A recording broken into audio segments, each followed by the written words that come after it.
Sunday evening அவர் காலையில office போயிட்டு evening வர்றதுக்கே 6:30 வந்து ஆயிடுச்சு. காலையில போகும்போதே சொல்லிட்டு தான் போயிருந்தாரு, ஈவினிங் வந்து கோவிலுக்கு போகலாம் அப்படின்னு சொல்லிட்டு.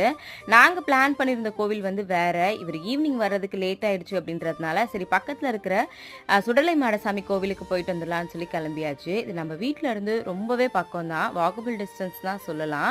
நான் வந்து பார்த்தீங்கன்னா இந்த கோவிலுக்கு வந்து ஆல்மோஸ்ட் 3 இயர்ஸ் ஆகுது. இந்த கோவில் நடந்தே கூட போயிடலாம், ஆனால் என்னால் போகவே வந்து முடியல. இந்த கோவிலுக்கு எந்தெந்த ஊர்ல இருந்தோலாம் நிறைய பேர் வருவாங்க. ஏன்னா இந்த சுடலமாட சாமிக்கு அவ்வளோ பவர் இருக்கு. நான் என்னோட லைஃப்ல பர்சனலா அதை வந்து நிறையவே ஃபீல் பண்ணியிருக்கேன். இந்த கோவிலுக்கு பக்கத்திலே இருந்துட்டு வர முடியாது, எனக்குமே ரொம்ப கஷ்டமா தான் வந்து இருந்துச்சு. ஃபைனலா நேற்று கோவிலுக்கு வந்தது மனசுக்கு அவ்வளோ சந்தோஷமா இருந்துச்சு.